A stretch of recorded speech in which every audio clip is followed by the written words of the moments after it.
contribution of technology in achieving quality learning for all. First of all, I would like to extend our warm welcome to honorable speakers and panelists, distinguished T20 community, and all participants as team guests who are joining us via Zoom and YouTube. I hope everyone is keeping well. My name is Niken Kusumawardani, and it's my honor to host you for today's event. Ladies and gentlemen, technology is becoming an integral component of education. However, significant gaps exist between different stakeholders with regards to capability and knowledge on how technology may bring positive change and support an efficient school management and teacher professional development. As countries develop post-pandemic recovery strategies, integration of technology in education system will become increasingly important. Realizing the potential of technology in education is a collaborative work that should be coordinated at the global level.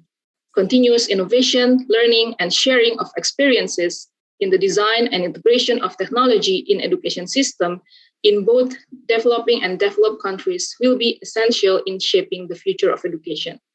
Ladies and gentlemen, the role of T20 is of critical importance, offering research-based policy recommendation to the G20 leaders. Under Task Force 5, which focuses on inequality, human capital, and well-being, this webinar is aiming to gather policy recommendations on how to scale up an inclusive digital learning to achieve a more prosperous future for all the G20 leaders during Indonesia's G20 presidency this year. Before we begin, I would like to thank our partners for their generous support to this webinar. First of all, this event is made possible by the collaboration of the Semeru Research Institute as the host institution of Task Force 5 T20 Indonesia and the Asian Development Bank Institute, or the ADBI. Secondly, we would also like to thank Tanoto Foundation as our sponsor. Ladies and gentlemen, we would like to encourage you to participate and engage with us by relaying your thoughts and substantive questions that you can write via the Q&A box if you have any questions to the speakers. And while doing so, please mention your name and affiliation, and we will try to answer some of the questions during the Q&A session. Now, to kick off this event, we have the privilege to invite His Excellency Mr. Kenji Kanasugi to officially open this webinar.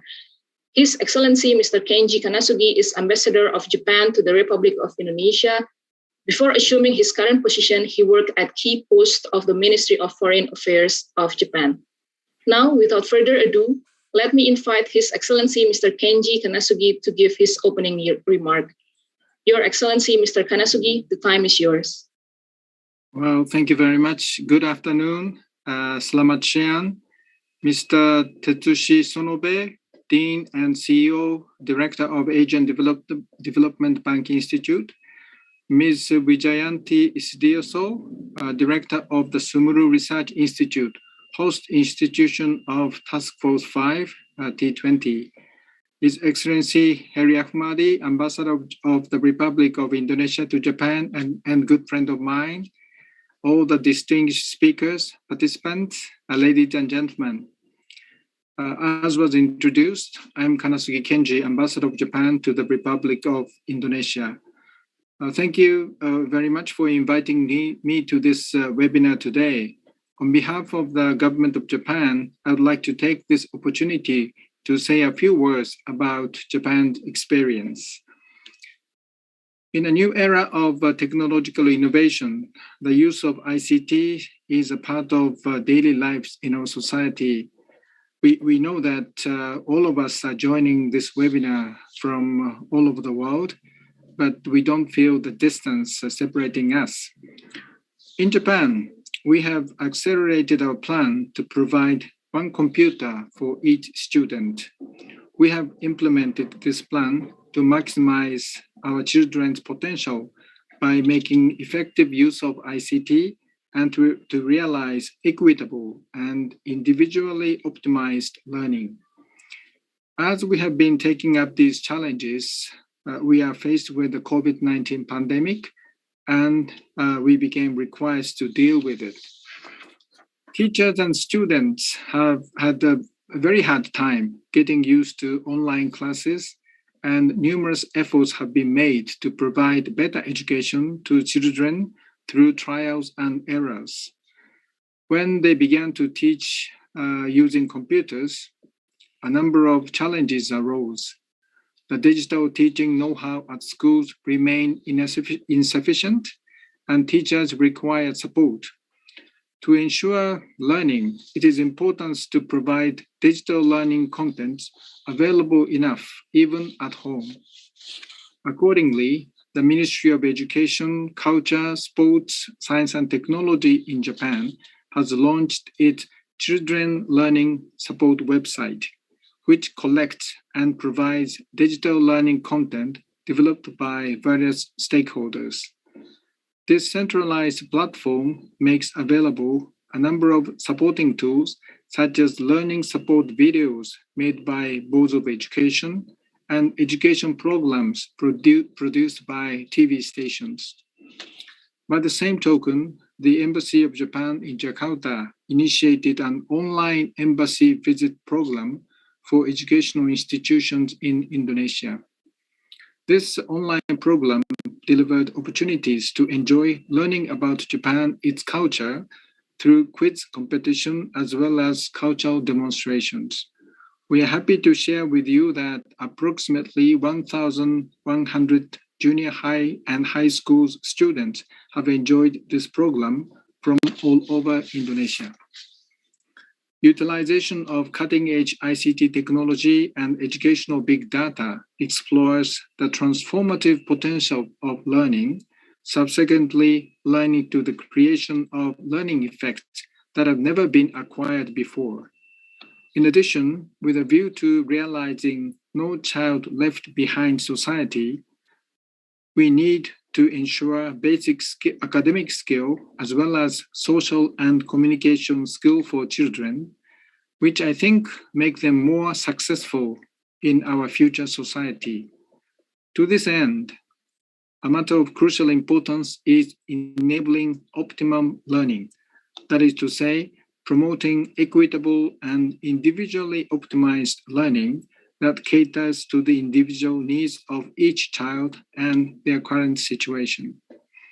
Utilization of digital data also opens a door for qualitative changes and new values in education, namely assessing the progress of each individual, preventing bullying, and providing individually optimum learning methods based on developmental stages. In today's webinar, the organizers clearly present their education philosophy in the title, Quality Learning for All. I sincerely hope that we're able to share various best practices and expertise by having in-depth discussions on this very important topic. And before closing, I'd like to express my heartfelt gratitude to all of you for your efforts and contribution to today's webinar. And I hope that today's discussion will be most informative and meaningful. Thank you very much, and terima kasih banyak. Thank you very much, His Excellency Mr. Kenji Kanasugi, for your opening remark.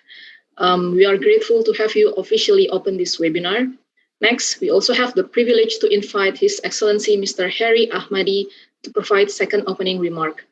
His Excellency Mr. Heri Ahmadi is the Ambassador of Indonesia to Japan and Federated States of Micronesia. Mr. Heri Ahmadi, before assuming his current position, he is an Indonesian politician from the Democratic Party of Struggle. Now, let me please welcome Mr. Ambassador Heri Ahmadi to deliver his opening remark. Your Excellency Mr. Ahmadi, the time is yours. Terima kasih, Niken. Excellency Ambassador Kanasugi, Honorable Mr. Tatsushi Sonobe, the CEO Asian Development Bank Institute, and also Ibu Wijayanti, the Director of SMERU, co-organizer of this webinar, Ibu key speaker of this seminars, Ibu Stefania Giannini, and also Pak Dirjen Sahrir. Panelists for this event, Bapak Asep Surya Hadi, Rajesh Pan, Bapak Satrio Tanujoyo, and Ibu Hana Teras. Selamat sore and good afternoon. First of all, allow me to thank the Semeru Research Institute and Asia Development Bank Institute for organizing this wonderful webinar. Today, we are gathering online to develop recommendations for G20 and ADB members countries on how to scale up an inclusive digital learning to achieve a more prosperous future for all, particularly for the post-COVID-19 recovery. The COVID-19 pandemic has created the largest disruption of education system in the human history, affecting nearly 1.6 billion learners in more than 200 countries. Closure of schools, institutions, and other learning spaces have impacted more than 94% of the world's student population. This has brought far-reaching changes in all aspects of our life. Social distancing and restrictive movement policies have significantly disturbed traditional educational practices. Reopening of school after relaxation of the restriction is another challenge, with many new standard operating procedure put in place. Within a short span of the COVID-19 pandemic, global researchers have shared their works on teaching and learning in different ways. Several schools, colleges, and universities have discontinued face-to-face teaching. There is a fear of losing 2020 academic years, 2020 academic years, or even more in the coming future. The need of the hour to innovate, implement alternative educational system and assessment strategies. The COVID-19 pandemic has provided us with an opportunity to pave the way for introducing digital learning and distant learning. Honorable guests, ladies and gentlemen, in Indonesia, COVID-19 is widening Indonesia education gap.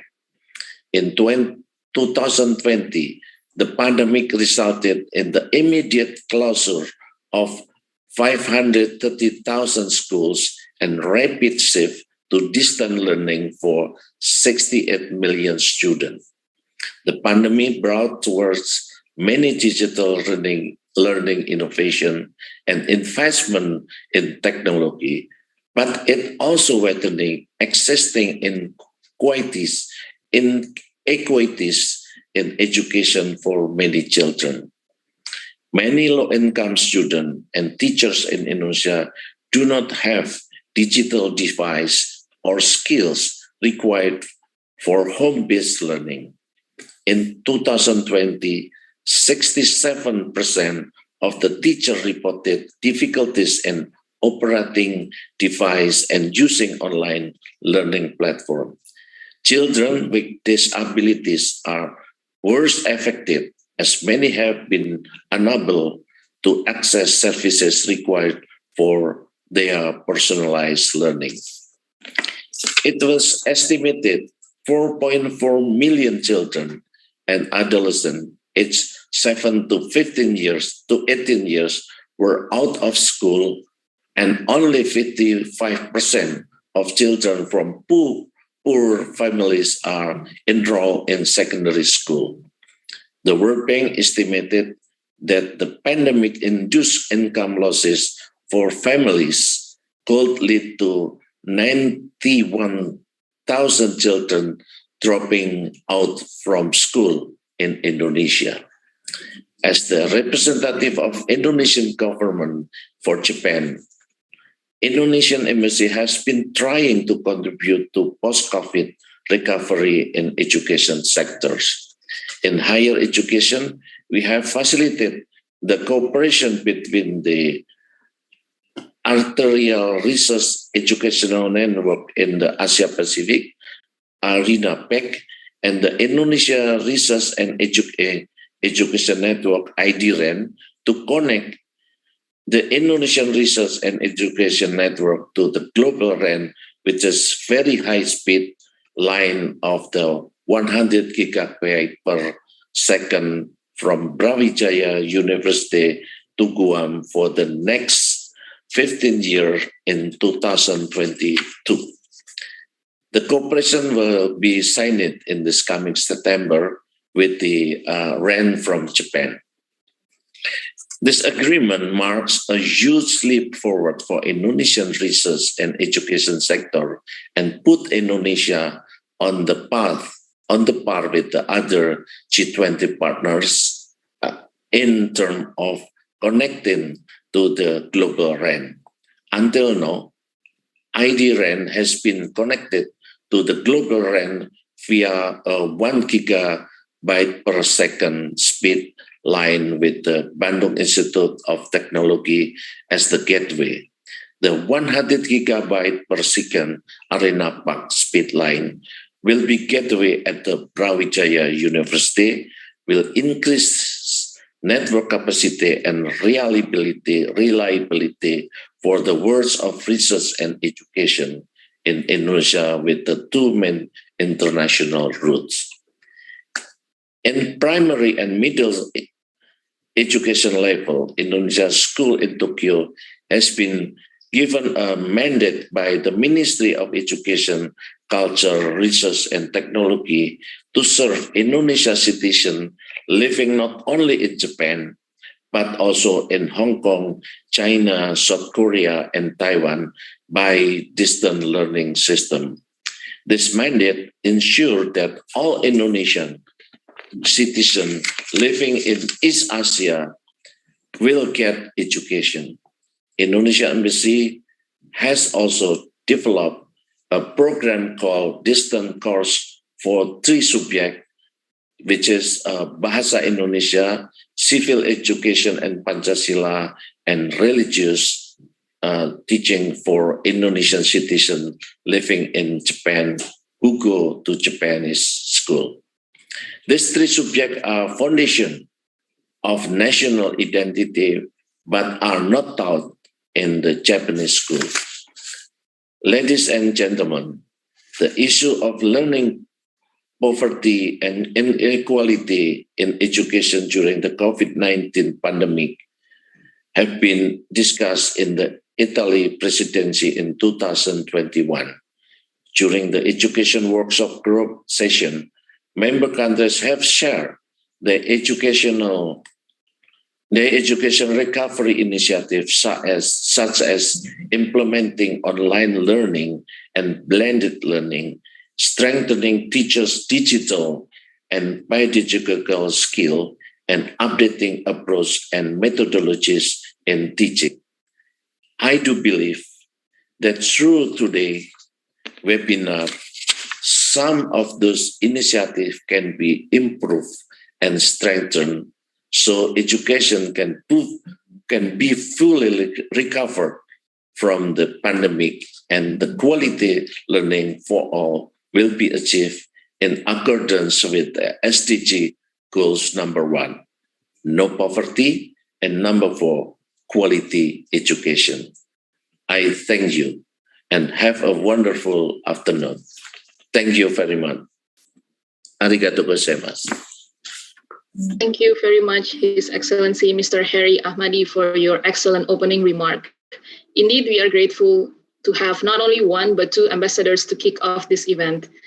Last but not least, I would like to invite Professor Dr. Tatsushi Sonobe to also deliver his opening remark to start this event. Professor Dr. Tatsushi Sonobe is the Dean and the CEO of Asian Development Bank Institute, Tokyo-based think tank of the Asian Development Bank. He is also the Vice President of the Japanese Association for Development Economics.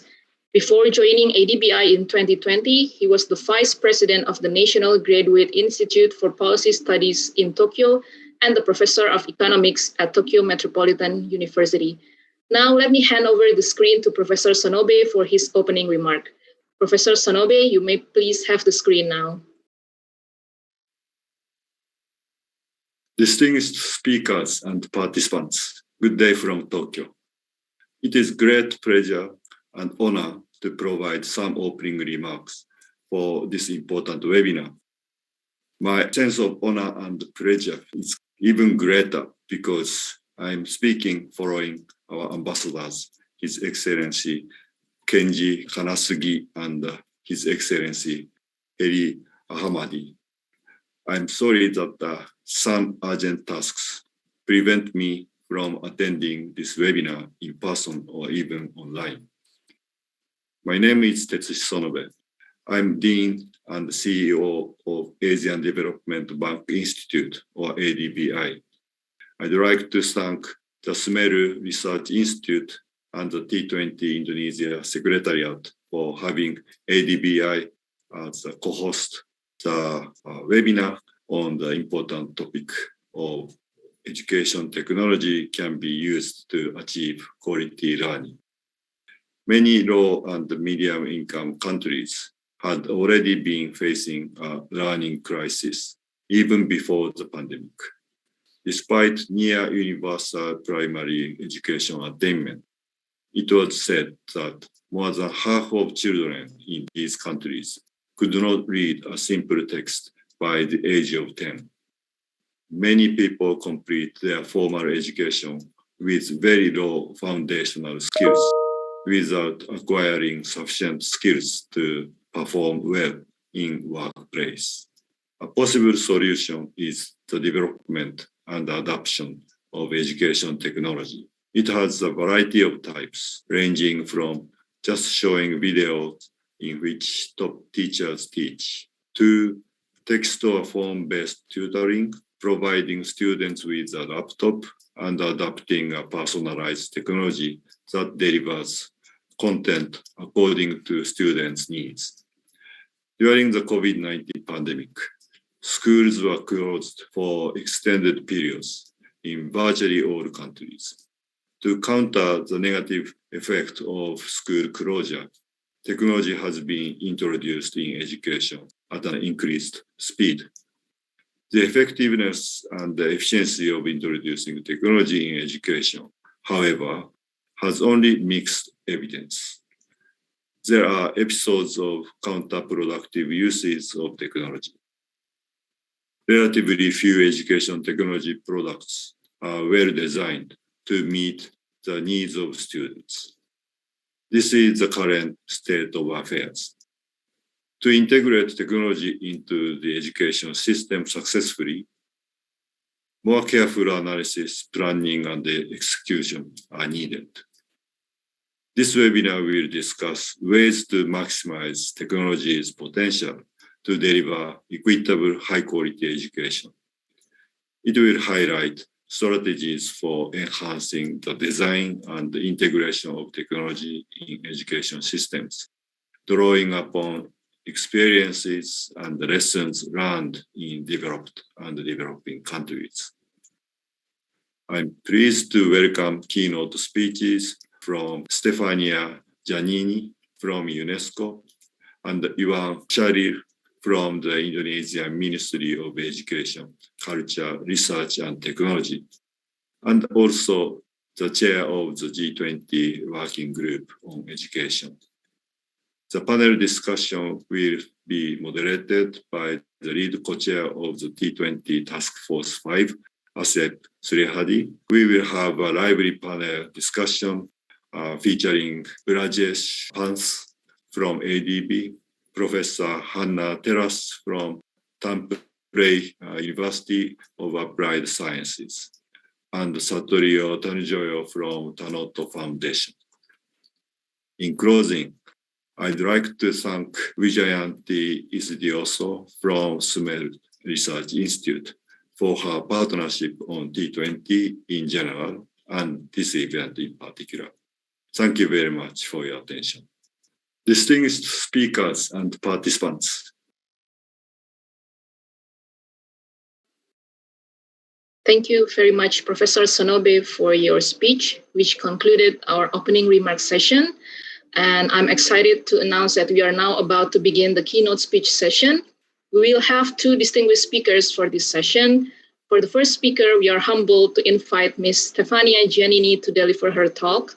Ms. Stefania Giannini was appointed UNESCO Assistant Director General for Education in 2018. In this position, she provides strategic vision and leadership for UNESCO in coordinating and monitoring the implementation of the Education 2030 Agenda. Prior to joining UNESCO, Ms. Giannini has served as rector of the University for Foreigners of Perugia, Senator of the Republic of Italy, and Italian Minister of Education, Universities and Research. Without further ado, let me hand over the screen to Ms. Giannini to deliver her speech. Ms. Giannini, you may please have the screen now.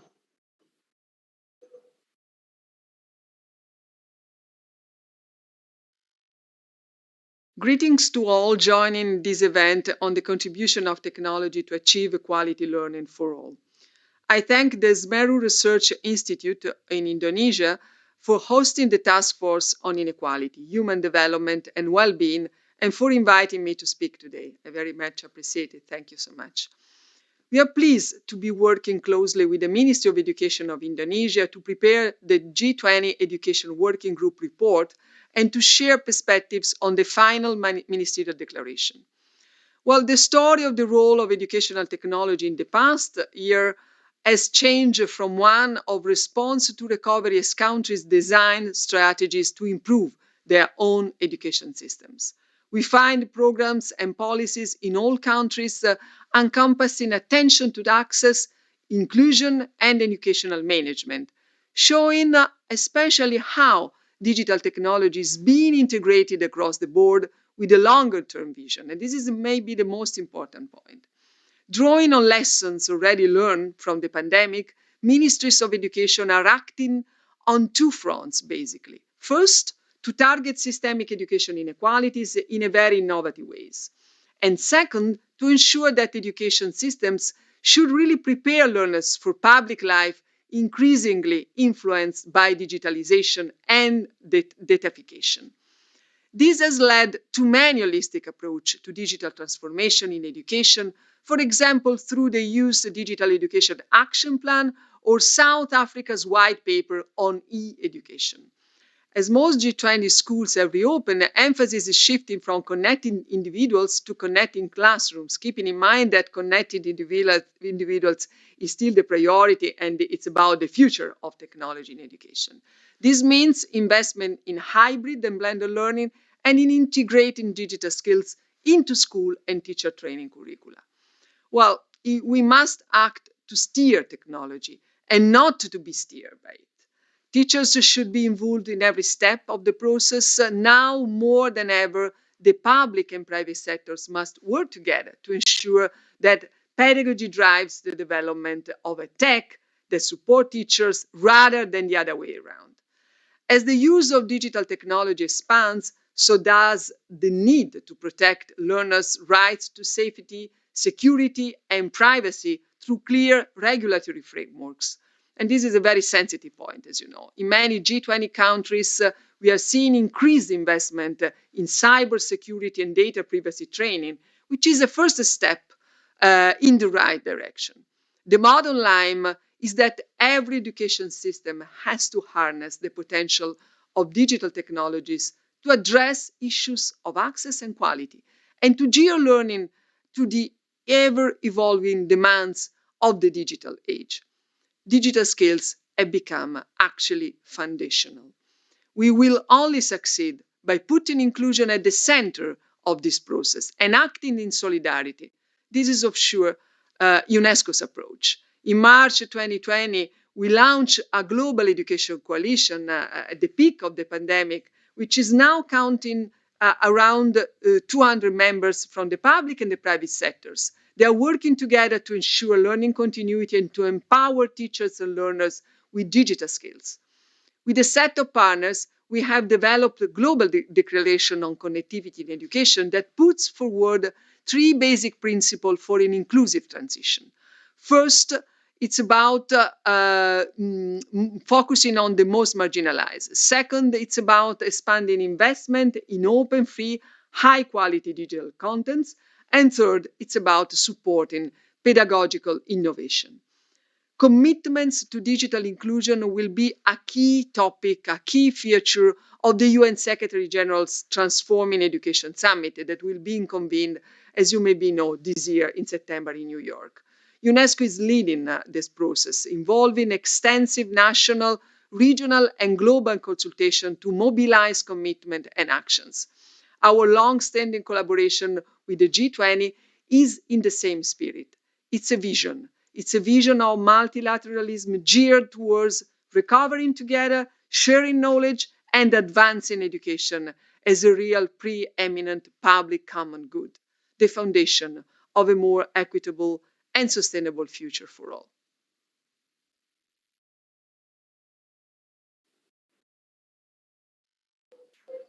Thank you very much, Ms. Giannini, for your comprehensive talk on the most promising areas of education where technology could provide large value added. For the second speaker, we are also thrilled to invite Mr. Iwan Syahril to deliver his keynote speech. As the Director General for Teachers and Education Personnel at the Indonesian Ministry of Education, Culture, Research and Technology, Mr. Iwan Syahril oversees the management, recruitment, and professional development of around 3 million teachers in Indonesia. In addition to that, Mr. Syahril is also the chair of G20 Working Group of Education. Now, let me please welcome Mr. Iwan Syahril to deliver his keynote speech. Mr. Syahril, the floor is yours. Thank you very much. Good afternoon, everyone. Assalamualaikum warahmatullahi wabarakatuh. His Excellency Kenji Kanasugi, His Excellency Harry Ahmadi, Mr. Tatsuki Sonobe, Ms. Wijayanti Isijoso, panelist, moderator, Ms. Stefania Giannini, and all participants who attended this seminar. First of all, I'd like to thank for the invitation to speak at this forum, and of course, wish the best of luck to the T20, in especially the Task Force 5, in all the effort to make this G20 Indonesia presidency in 2022 successful. Excellencies, ladies and gentlemen, it goes without saying that obtaining quality education is everyone's right, and it is the foundation to improving people's lives and society at large. At the same time, we know that there are still a lot to be done to ensure the universal quality education. There are challenges to be addressed, actions to be taken, and children's needs to be fulfilled. The COVID-19 pandemic has brought up unprecedented challenges for the world in realizing quality and inclusive education. The crisis has also underlined the urgent need to transform the way of teaching and learning that we have been doing in many contexts so far.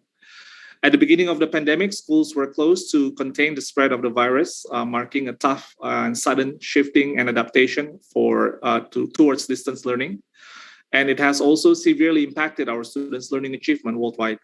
In the case of Indonesia, our research found that a significant rate of learning loss, especially among primary school students, it occurred up to the learning loss is equivalent to 6 months and 5 months for literacy and numeracy respectively. And as part to effort the government effort to mitigate the learning loss, the government offered the schools with the two options of curriculum. The first option, the schools could choose to implement the full version of the curriculum. Schools that chose this might consider that they wanted to ensure that their students to be fully equipped to continue their education once the pandemic is over. The governor also gave the second option that schools could choose to simplify the curriculum, which is called the curriculum darurat or emergency curriculum. And schools that chose to do this considered the simplification of the curriculum could allow the schools to focus on the foundational competencies, so then helping teachers to ensure education during the crisis. Our study showed that the learning loss was much less in schools that chose to simplify the curriculum, that chose to focus on the foundational competencies.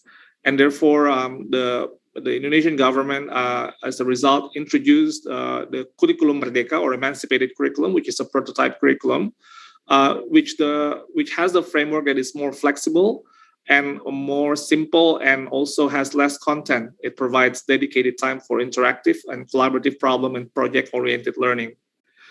And in addition to introducing this prototype curriculum or more simplified curriculum, the Ministry of Education, Culture, Research and Technology of the Republic of Indonesia also realizes that the importance to use technology to accelerate the improvement of the school or education in general, especially to mitigate the learning loss.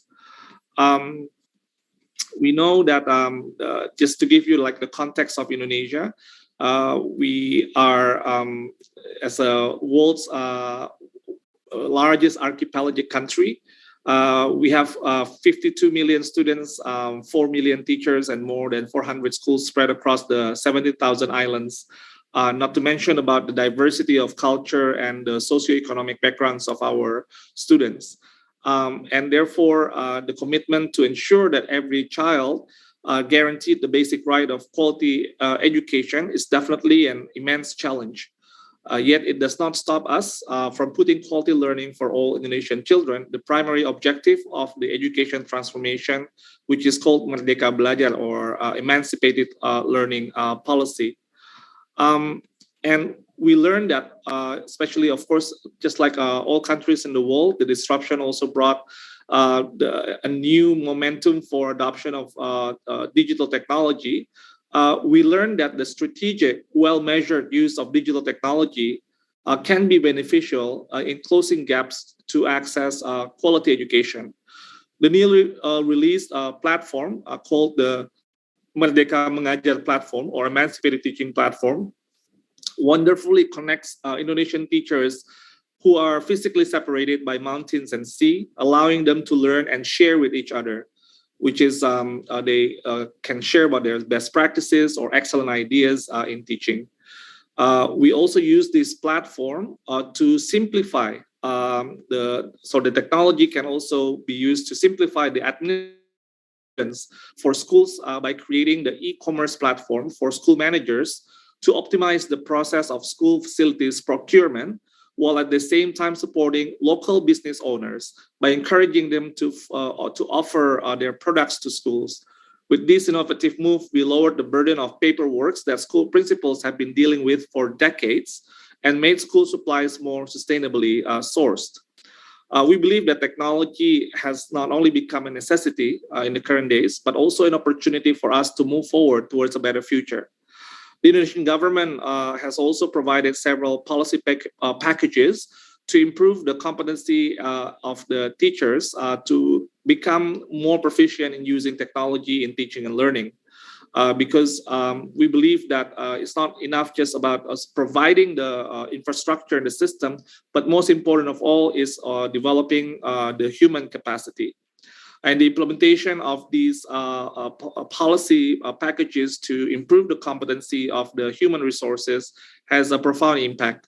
We observe that the teachers are experimenting with new ways or new strategies during the teaching and learning because they can share with each other. And we also see like a surprising fact that even teachers in remote areas are trying to engage in this new being by trying to use the digital technology despite the challenges that they're facing. I'd like to share with you like my own personal experience. When we visited, the minister and I visited a remote area in West Papua in a small island that we took a boat to go there, which is not easy depending on the condition of the sea. But it was a good day, so we could travel there. And then it was like one of like the most the poorest areas, of course, in West Papua, and this is already a remote area in Indonesia. And to our surprise, that we found like two teachers who, despite like the challenges of the internet connection, had completed like the 2 modules of teacher learning that we provided in the platform. And then this like made me aware that personally that actually we could not just count these teachers out because they live in the outermost region areas, but they have the resilience, and this is the spirit of resilience during the pandemic that we saw. And we saw like about 40% of teachers in these remote areas actually had been participating in the platform for teaching and learning during pandemic. So therefore, we believe that there is hope, and of course, with the collaboration with the Ministry of Communication and Informatics, we believe that in next year and on the next few years, we will have a much better infrastructure, the satellite that can reach like all regions in Indonesia. Therefore, that could actually become a solution for the access towards the internet connection in all regions in Indonesia. However, at the same time, we believe like at the moment, we should not stop. So we provide like solutions such as providing like flash disks for teachers in remote areas that have difficulties or no internet connection to still get like the training modules or the about the new curriculum and other related teacher learning materials. We also provided some programs that are more like a high touch still for the remote areas, such as involving the civil society organizations in also creating like special teacher leadership programs, lighthouse school programs, or center of excellence in all provinces that can reach teachers in remote areas, but still using more face-to-face interaction because it is difficult for them to reach or to connect with the internet connection. So these are like also the conversation that we had in the G20, because in Indonesia's presidency, our uniqueness is not just about the voices or the experiences from the most developed countries, but we also invited the voices, the countries from emerging countries or the developing countries, and also invited their voices to talk about the challenges in our global challenges, especially in the field of education. In fact, digital technology is the second priority issue in the education working group, and delegates and special invitees and international organizations share the common vision that while it is important that the use of technology should be like a solution or the promise for reimagining education for the future, but most important of all is about the humans. So we believe that in process of teaching and learning, that the interaction between the teacher and the student, I think it's still very important, and I think technology cannot replace the teachers. So we believe that this is one of like the fundamental transformation principle, that technology is still going to be the tool, but most important of all, it's about the human being. Excellencies, ladies and gentlemen, we believe that it is high time now that we must act, that because our children can no longer wait for their schools to reopen or to continue suffering from learning loss, because they cannot afford the internet access nor live in the fear to face the future. The very fact that the pandemic has affected almost every country, every single person in the world, calls for a stronger collective global leadership. All of us doing gotong royong as a global movement. The history of Indonesian independence is embedded with this spirit of gotong royong, which is helping and supporting each other.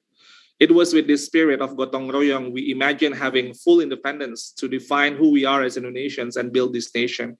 And we believe that the same spirit will allow us to reimagine a more resilient education system with meaningful learning that prepares our children to answer the future challenges and fulfill the demands of global development. Thank you very much.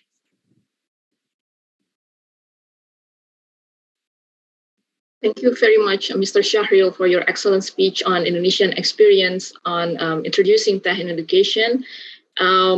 Ladies and gentlemen, we are now moving forwards to the Q&A session for the next 15 minutes or so.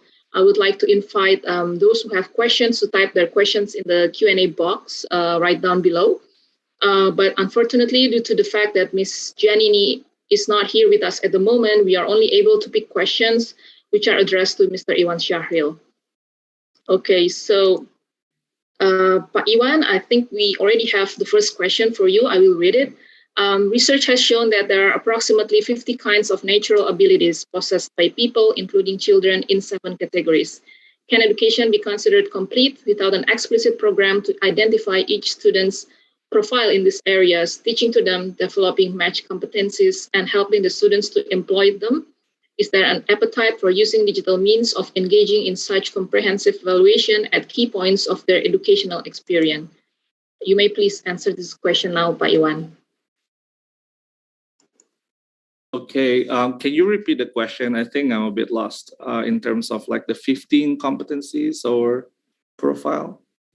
The research has shown that there are approximately 50 kinds of natural abilities possessed by people, including children, in 7 categories.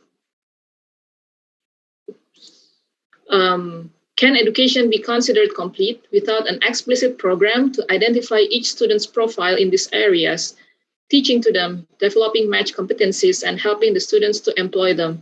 Is there an appetite for using digital means of engaging in such comprehensive evaluation at key points of their educational experience? Okay, thank you. I hope I don't misunderstand the question, but first of all, I think as an educator myself, I think I believe that children, they are unique. Each of us has our own uniqueness in terms of our either our interests, our personal learning styles, and also what we want to, like our dreams. So what drives us, what motivates us. And I think that's the beauty actually of being a human. I think even like 2 identical twins are not the same. So I just want to give you the illustration of that is used by the father of education of Indonesia, Ki Hajar Dewantara. So as educators, we are just like, we are farmers. And farmers are given the seeds that are different from each other. So if the farmer is given the coffee seed, then the farmer's job is to grow this seed to be coffee and be the best version of coffee it can be. If the farmer receives the seeds of corn, then the farmer's job is to grow it to be the best corn that it can be.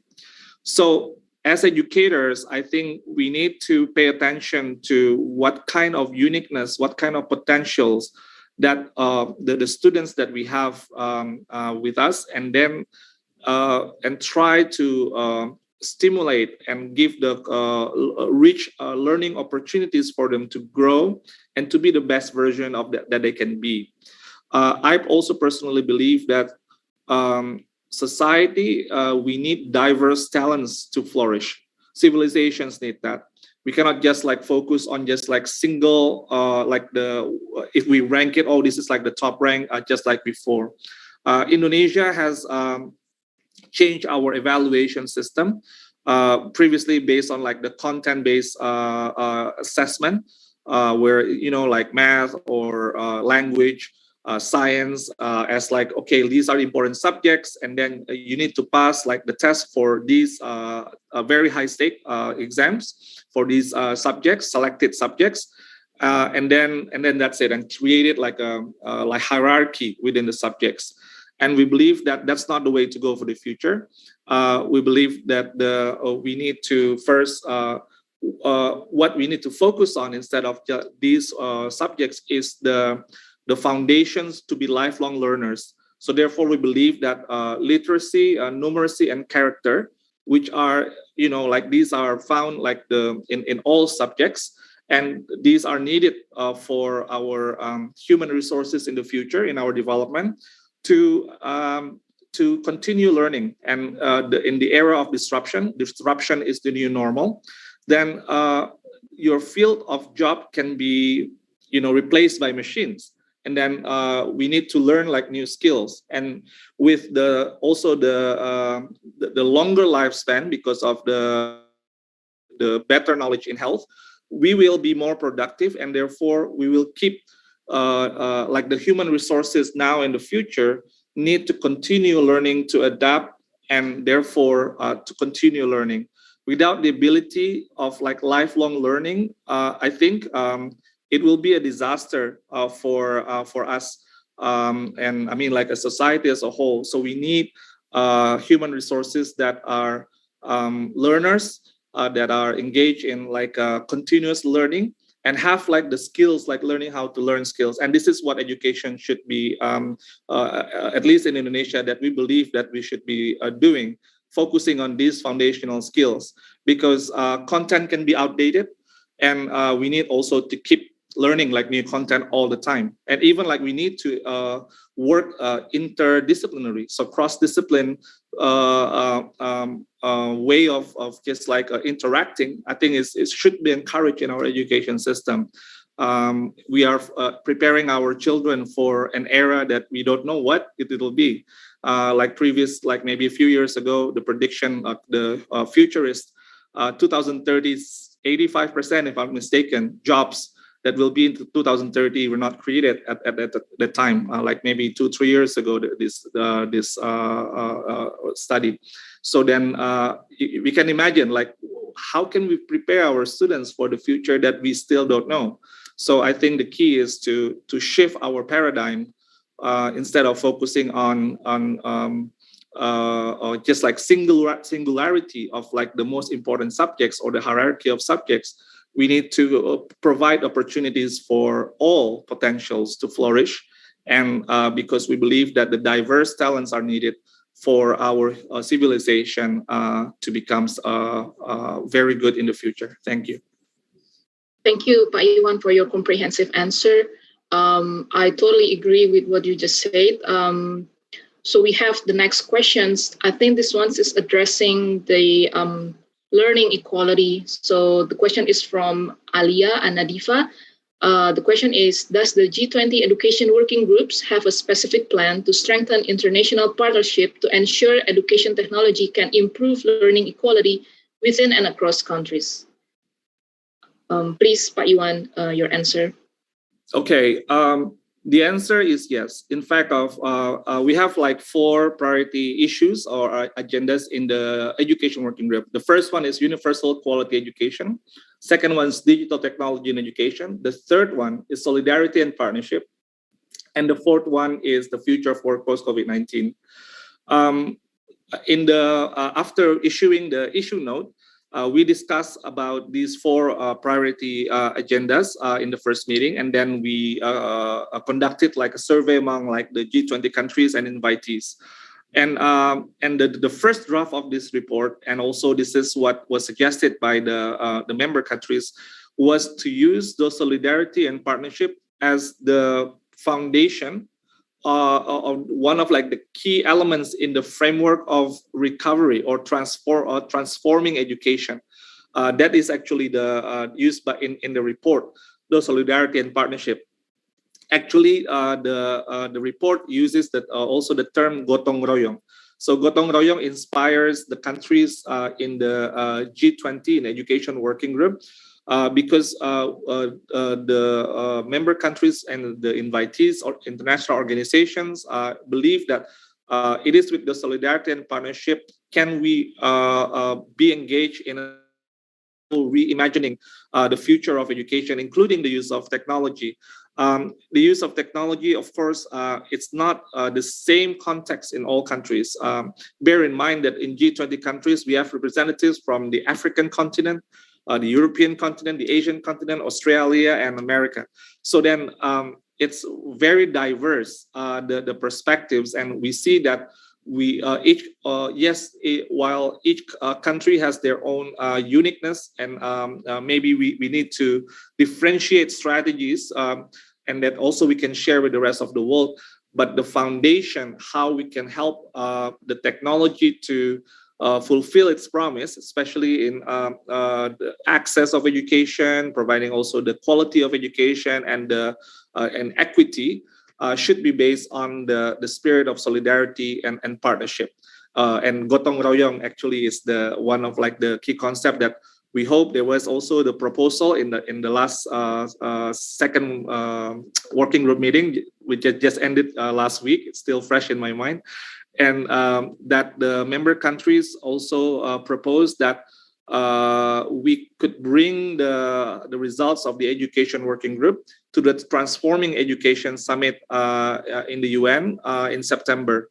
So therefore, this framework for recovery, and also inspired by the solidarity and partnership, and Gotong Royong in particular, will be also presented in the Transforming Education Summit in September. Thank you. Thank you, Pak Iwan, for your answer. Since we have like 4 minutes left, I think this is going to be the last question in this session for you, Pak Iwan. So Rusty from Smeru has a very excellent question. Amid the great transformation in education technology, people tend to be more and more dependent to the technology, and some education actors tend to think that they can pass their task or role to the tech, or think that by only using tech, their teaching quality can instantly be improved. What would be the best strategy to make teachers accept that technology is not something that they can depend on completely, but still value the role of technology as a tool to improve their teaching? I think, at least first of all, I can share that I mentioned earlier that the discussion in the education working group is actually, we don't see that technology will be the center, should be the human. So it's not, technology is still going to be the tool. So, and we believe that it's how the humans use it. The technology is even more important, and also that the human interaction between the teachers and the students are still going to be very, very useful and very a foundation in good education. So to your question, how can we avoid that kind of perception? I think it comes to the values, like who you are as a teacher. I think one of the key values of a good teacher is you put your students first and foremost. It's not about making your job easier, but it's about how we can reach them and how we can help them grow and to be the best version that they can be.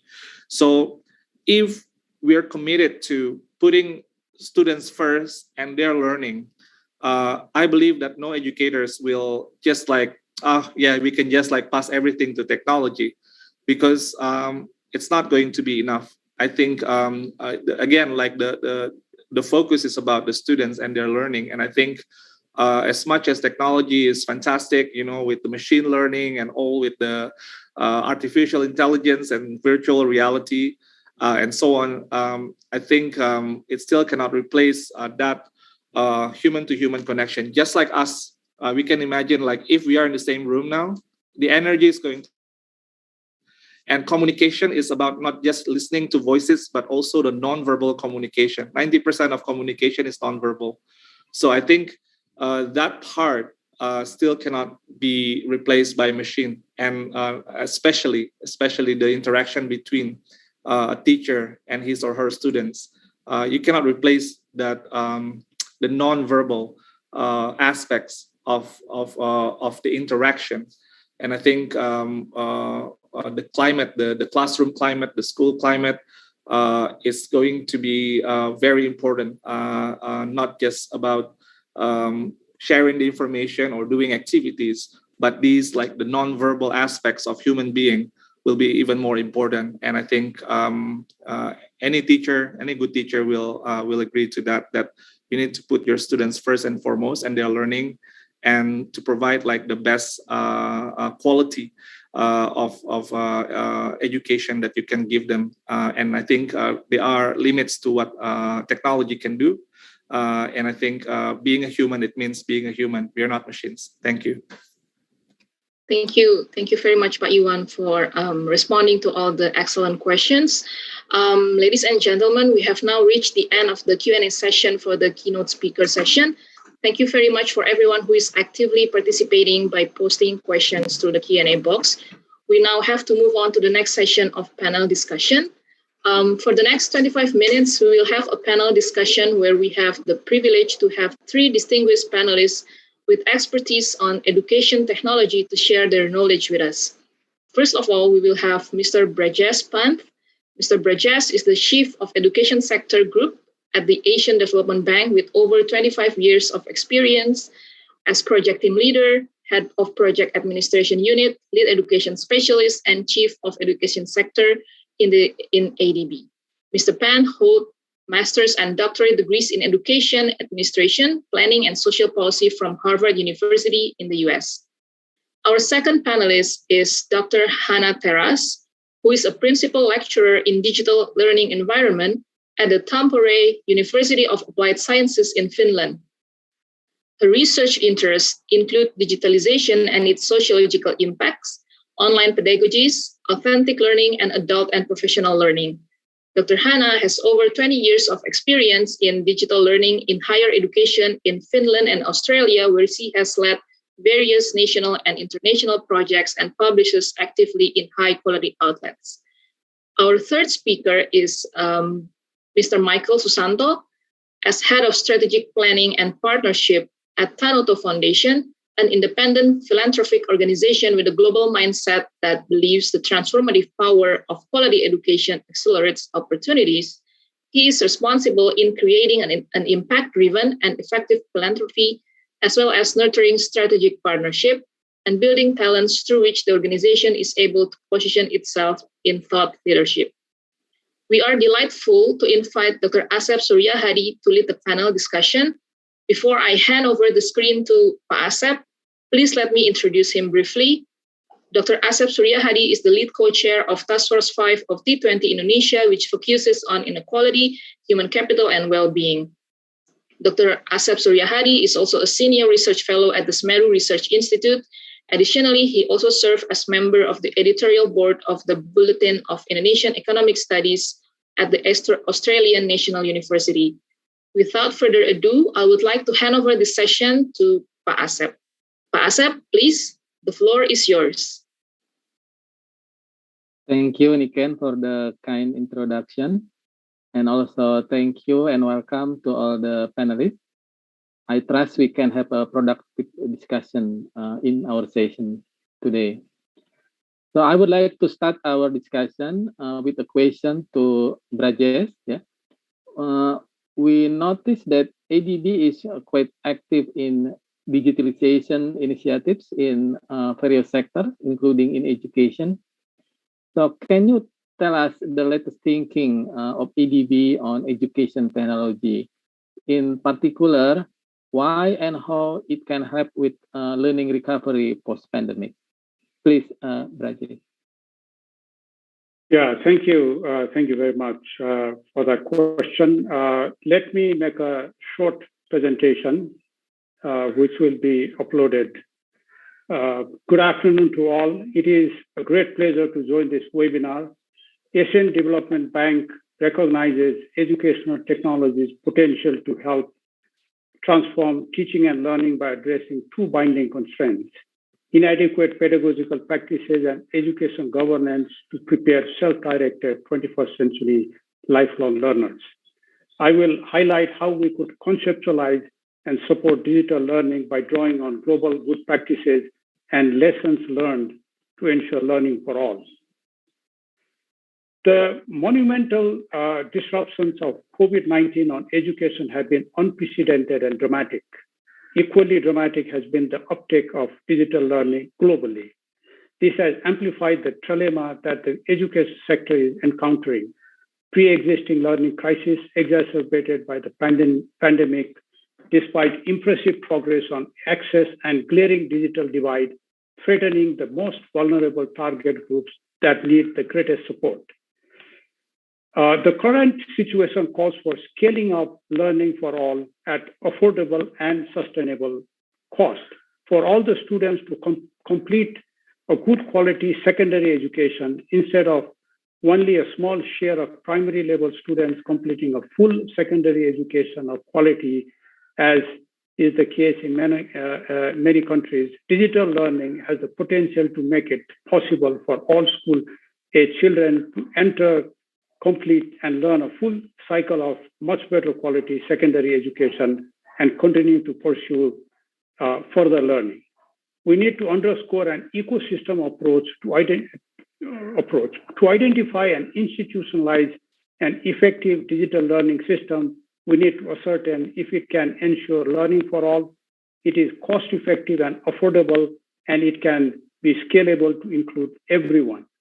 This means we must consider important aspects such as open source learning materials, low-cost energy-efficient devices, and online and offline support that helps to scale up learning for all at affordable cost. The new generation adaptive learning technologies can be a powerful tool when applied with efficient connectivity. For anything to improve, it is essential to ascertain where we are, where we want to go, and how we measure success. To use digital learning to ensure learning for all, we are developing an index to ascertain the digital education readiness for our member countries based on data collected from 10 developing member countries on 5 key pillars: policy governance, digital infrastructure, schools and teachers, students and parents, and Edtech providers. The analysis shows that all countries have significant gaps in infrastructure, Edtech platforms, teacher readiness, and policy support. Once we have a good understanding of the gaps, we need to determine the most potential opportunities that Edtech application can support. Based on global practices and lessons learned, we have identified 3 critical areas: teaching and learning, education governance, and employability and entrepreneurship. Under each of these 3 areas, there is a range of products and solutions. Under teaching and learning, the critical elements are relevant learning content for 21st century learners, how engaged are the learners, and whether continuous assessment and feedback is available to all learners. In education governance, it is important to ensure that the management and administration systems, such as open information management system and learning management and organization, are effective, and whether it produces data and evidence to target lagging students to make efficient and continuous improvements. The third component of employability and entrepreneurship is critical to ensure career planning to prepare learners to choose self-paced, flexible pathways with required skills and develop into self-directed lifelong learners. This includes providing opportunities for reskilling and upskilling, digital credentialing, and an ecosystem that links the education systems with a life cycle and whole of government approach. Edtech's efficacy requires the following success factors: impact on learning, effectiveness of pedagogical practices, and how friendly it is to teachers and learners. We are also developing an Edtech evaluation framework to guide our member countries to select most effective Edtech solutions. The KESA framework considers product quality, effectiveness, scalability, and affordability as the key dimensions to consider to address the education crisis trilemma. Selection of appropriate solution requires finding an optimal balance between the 4 elements by drawing on evidence and emerging best practices. The pandemic has spurred the demand for digital learning. There is also a growing global consensus on the promising potential of digital learning.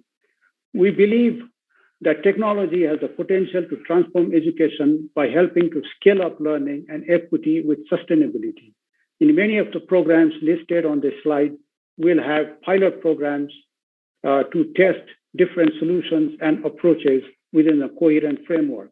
For example, in the Philippines, secondary school students from disadvantaged families are utilizing solar-powered tablets for distance learning in remote locations with limited access to even electricity.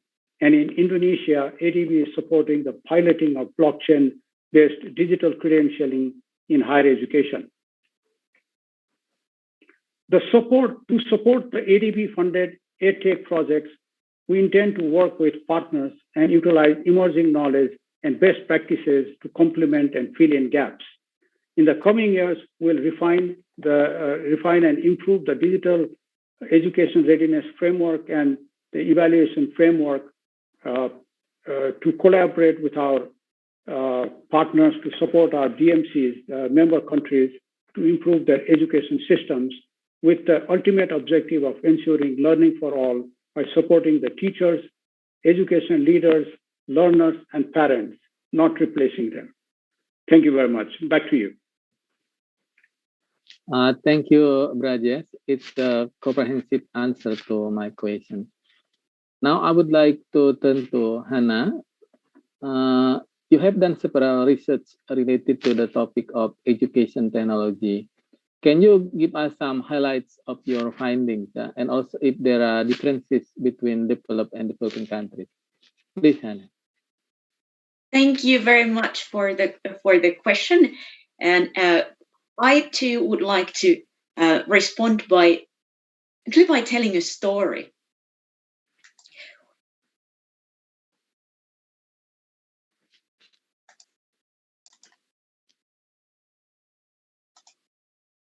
Here we go. I've been around in education technology for 20 and more years. And I've seen a few things come and I've seen a few things go. and there are so many findings that I could share about. But for this answer, I have chosen some findings that come from my current research projects with my research group, Critical Applied Research of Digitalization in Education. And another one is called BUCA. And BUCA is a word that many of you will be familiar with.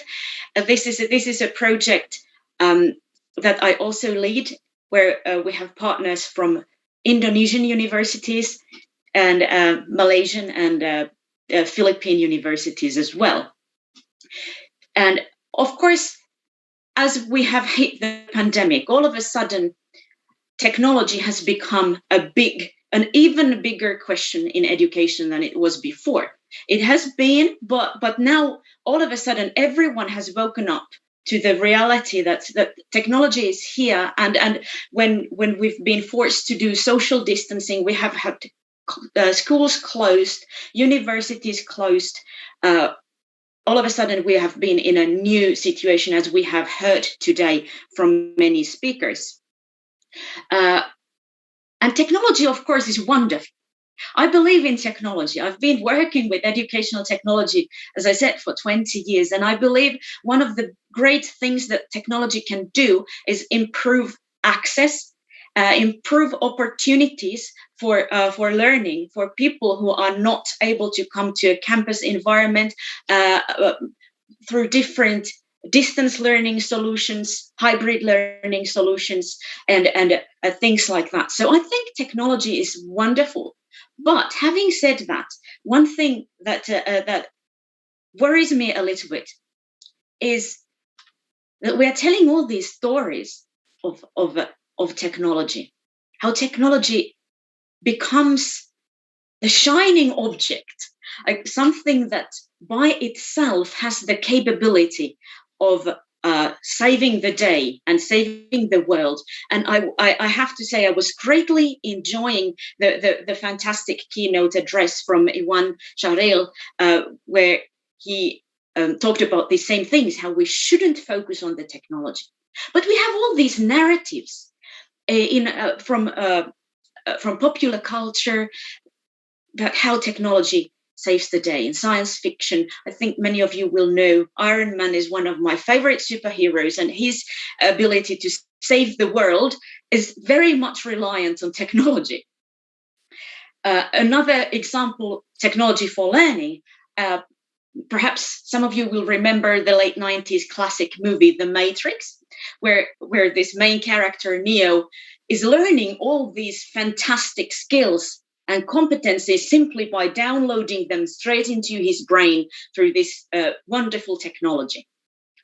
Now, of course, these are just stories. These are fiction, but we have similar stories in real life as well. We are maybe just not aware of them. There is what is sometimes referred to as Edtech speech.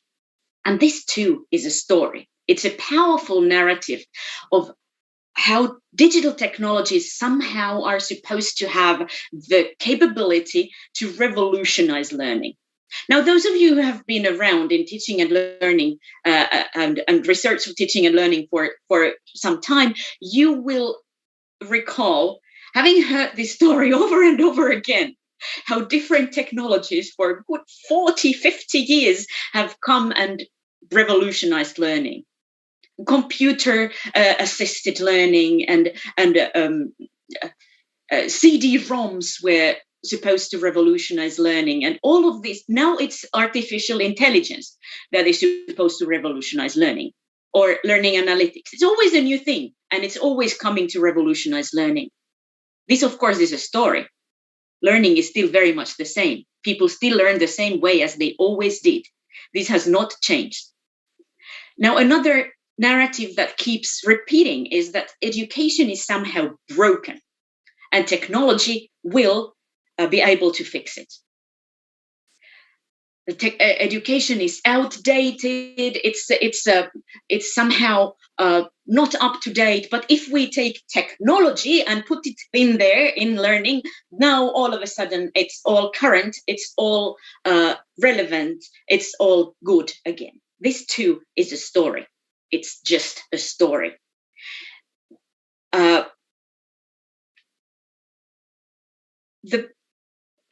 And this is a recent finding. This is something that we are concentrating on right now with our research group. Unfortunately, these stories are very strongly impacting on educational policymaking worldwide.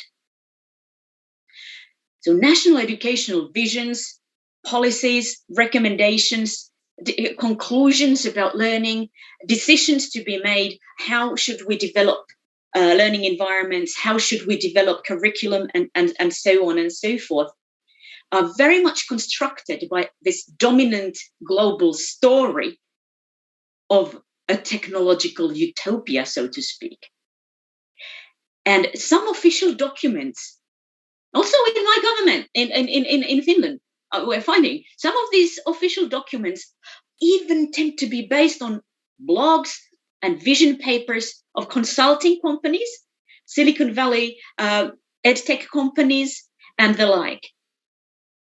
And very often, or maybe I shouldn't say very often, I say often, I say sometimes. I try to be cautious here. Sometimes research is not really consulted to the fullest. So there is a tendency that these stories impact on policy, and these stories are told by people who have personal interest in technology. So here again, it's not black and white. I'm not saying that we shouldn't use technology because some others are profiting from it. I'm just asking us to be aware of what technology really is, that it's not this shining object that will revolutionize and change everything, but it is, as we heard earlier today, something that should be used wisely as a tool. So what I'm concluding with here is that yes, technology definitely can be used for better learning. Open and distance learning, which I work with, can be very, very beneficial for advancing equity, inclusion, access to education. This is what we do in the Book Up project. But this is not happening automatically. We need to focus on inclusive pedagogy. We need to focus on learning design, support for learning, and I should add, support for teaching as well. Teachers are the ones who are using technology. Students are the ones who are using technology. So what we really need is focus on the people, focus on teaching quality pedagogy-wise, and then insert technology as tools.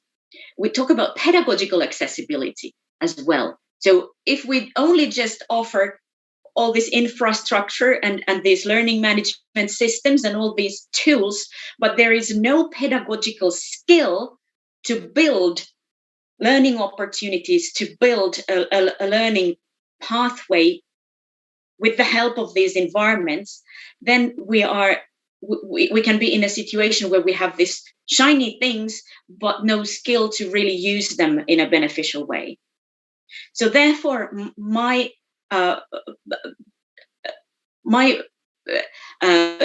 advice would be to adopt a critical lens to EdTech and treat it as a good servant, but a bad master. So it shouldn't be driving the development. I'm encouraging each and every one of us to take a step out of a digital box and take some space and time for critical reflection. And I really liked one of the questions that we heard earlier today, like how can we balance this? How can we ensure that teachers are not like just completely relying on technology, but also not completely pushing away technology? I think a good way to do this is the teachers need to feel valued in this process. They need to have ownership in this process. So together with teachers, consider these things and to have teachers involved in the process. I think that's a key. Thank you.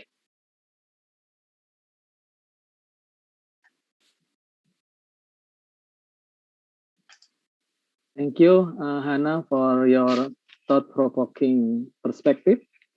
I'm struck by the word technological utopia that you use. I hope we can discuss it further today and beyond. Yeah. But before that, now let's continue our discussion with Michael. Private foundations such as the Tanoto Foundation will naturally concern with equitable access to education technology, especially for the disadvantaged groups.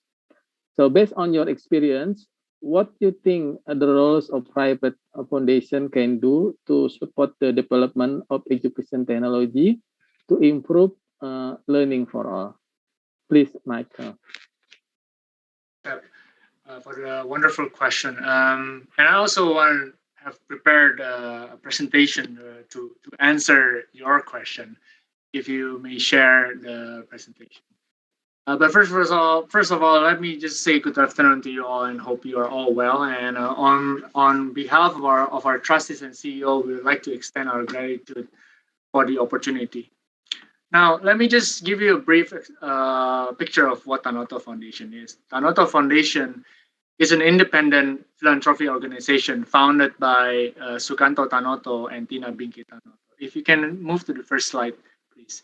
The foundation is present currently in Indonesia, Singapore, and China, and since the past 40 years have been focusing on promoting the transformative power of quality education to transform lives and accelerates equal opportunity.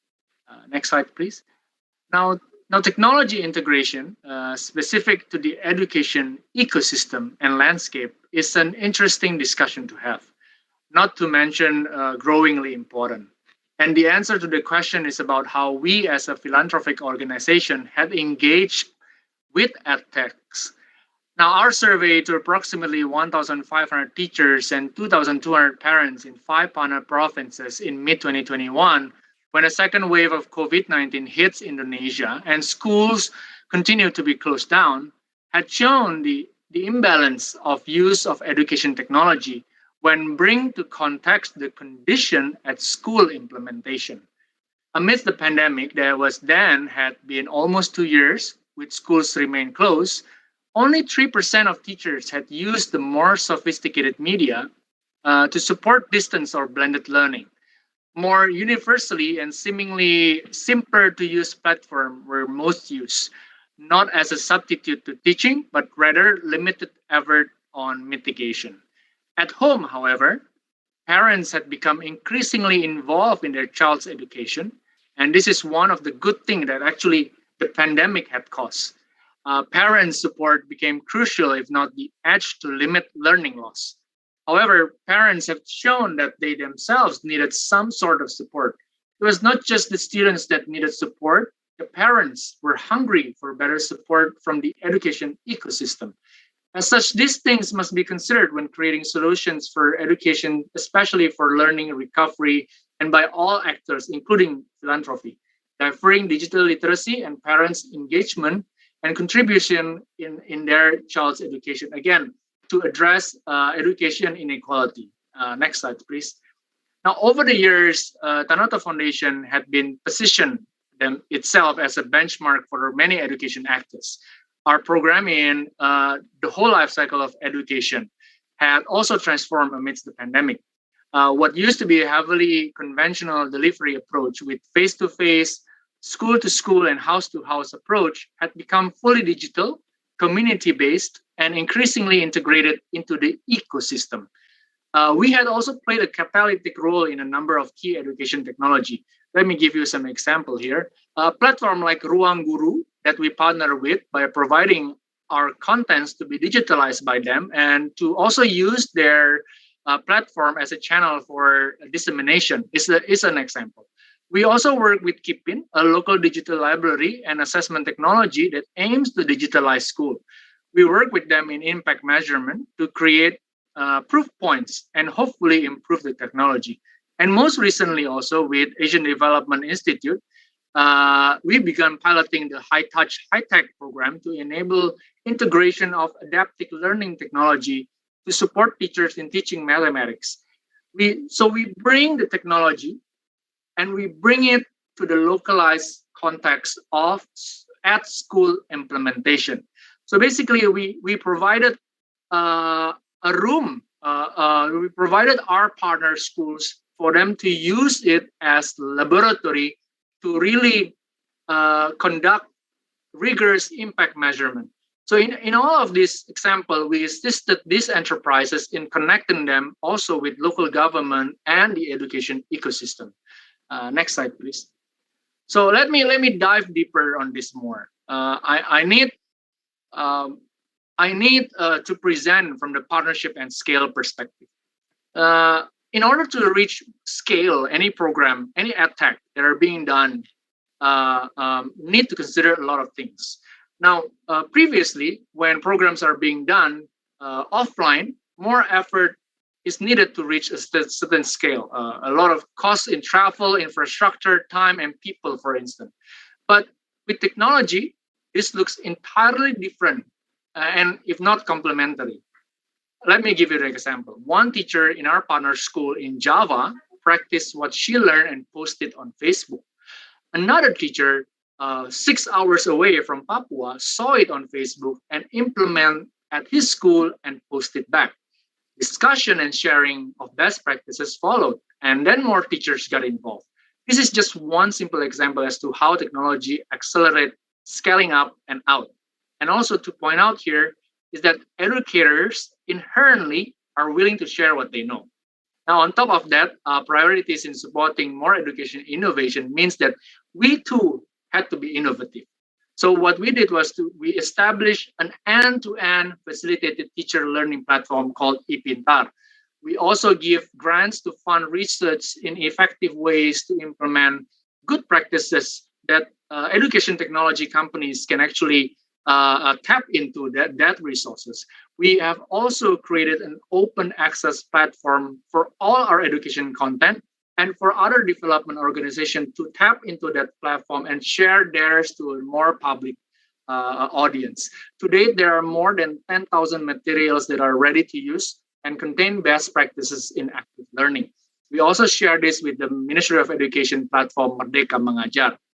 Next slide, please.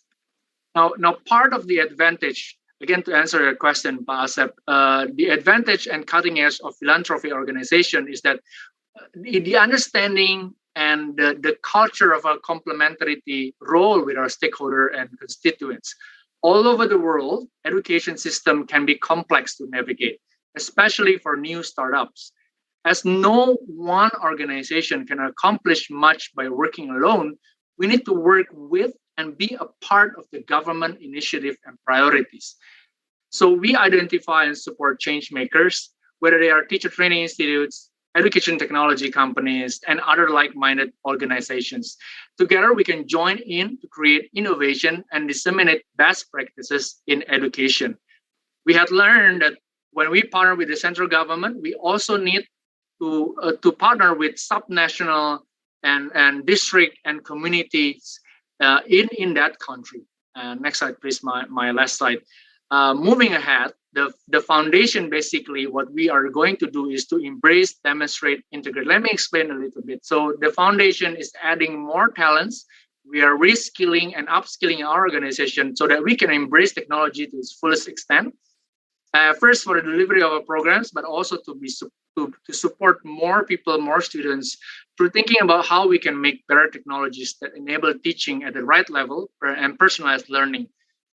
We like to engage with more and more organizations.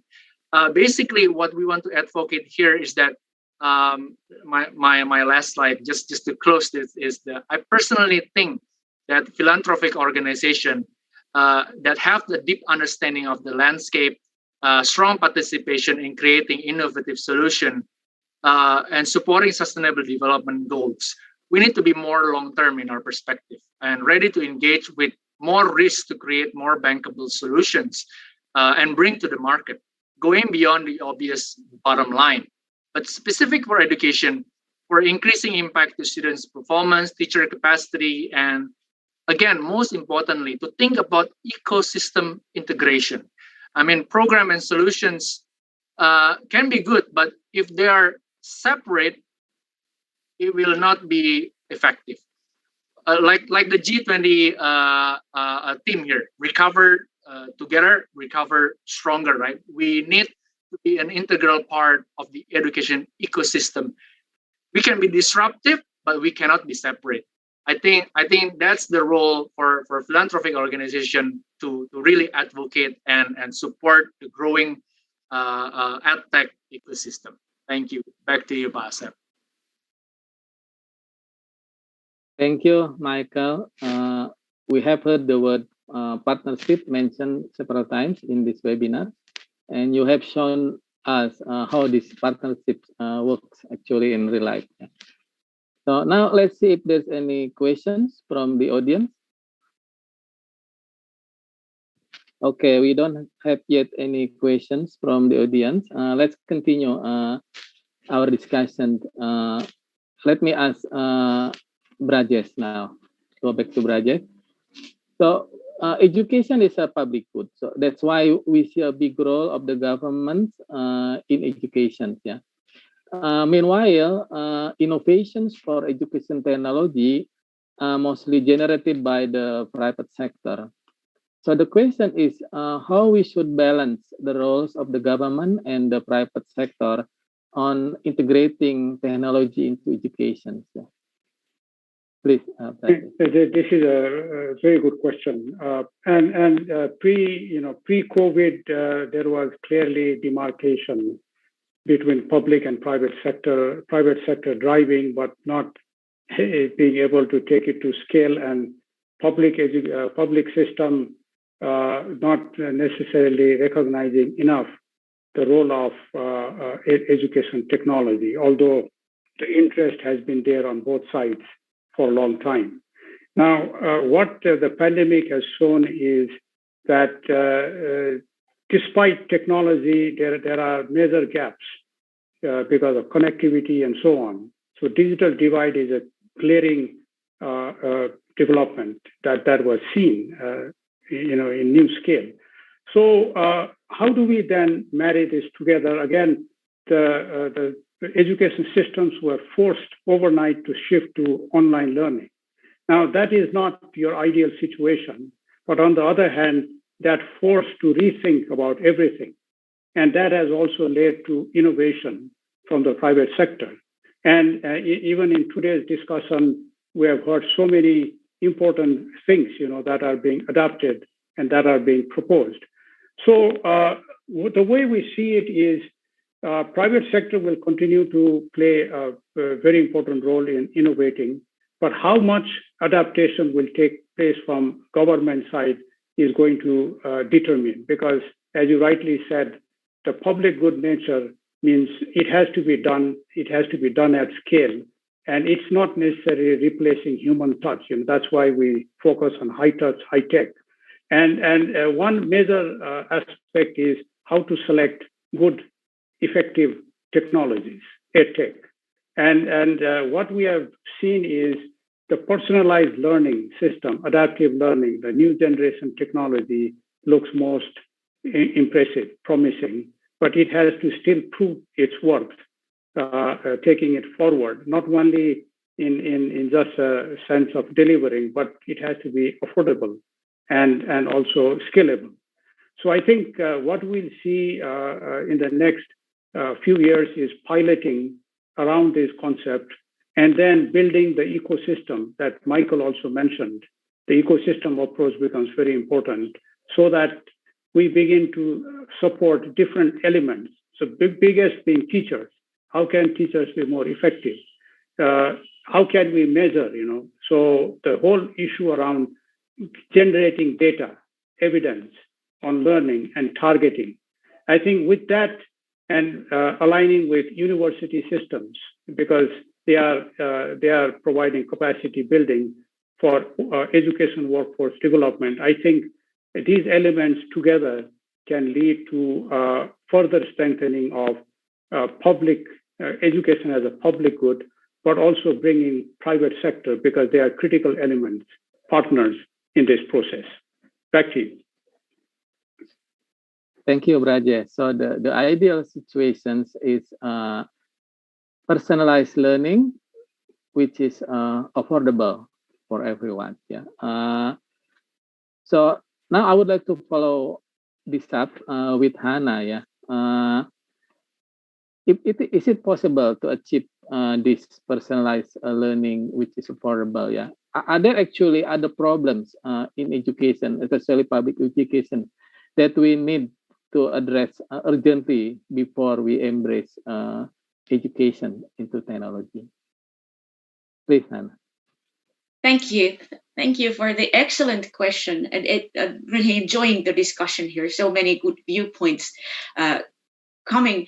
And I would just like to build on what we just heard. I believe those are key points. It has to be affordable. It has to be scalable. And the digital divide is most definitely something to be considered. Another thing that I think we should consider even more carefully, I'm finding that sometimes this is not the case. We should be, as educational developers, as people who are making decisions about education, choosing the technologies to develop, to implement, developing the curricula, and so on. We should pay careful attention to where is it that we want to go? What is the exact problem that we are trying to solve? And also involve teachers in this discussion. What are the desirable digital futures? And also what would be the undesirable digital futures? What would be a kind of a dystopia kind of a digital future?